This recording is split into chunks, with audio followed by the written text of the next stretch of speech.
আল্লাহ তাআলা বলেন ইন্না আনজালনাহু কুরআনান আরাবিয়াল লাআল্লাকুম তাকিলুন। আল্লাহ রাব্বুল আলামিন বলেন আমি এই কোরআন আরবি ভাষায় নাজিল করেছি, আমি এই কোরআন আরবি ভাষায় নাজিল করেছি, আমি এই কোরআন আরবি ভাষায় অবতীর্ণ করেছি যাতে তোমরা বুঝতে পারো। চিল্লায়া বলেন সুবহানাল্লাহ।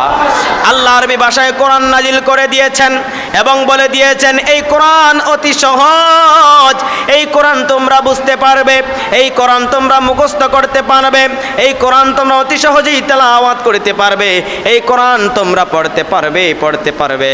আল্লাহ রাব্বুল আলামিন বলে এই কোরআন আমি আরবি ভাষায় নাজিল করে দিয়েছি, এই কোরআন যারা তেলাওয়াত করবে, এই কোরআন যারা বুঝবে, এই কোরআন অনুযায়ী যারা আমল করবে, আল্লাহ তাদের সম্পর্কে বলেন ওয়াল্লাযীনা আমানু وعملوا الصالحات وآمنوا بما نزل على محمد وهو الحق من ربهم كفر عنهم سيئاتهم وأصلح بالهم। চিৎকার দিয়া বলেন সুবহানাল্লাহ। আল্লাহ রাব্বুল আলামিন বলেন ওয়াল্লাযীনা আমানু, আর যারা ঈমান আনে, ওয়া আমিলুস সালিহা, আর যারা আমলে সালেহা করে, ওয়া আমানু বিমা নুজিলা আলা মুহাম্মদ, এবং মুহাম্মদ সাল্লাল্লাহু আলাইহি ওয়াসাল্লামের প্রতি যা অবতীর্ণ হয়েছে তা বিশ্বাস করে, তার প্রতি ঈমান আনে।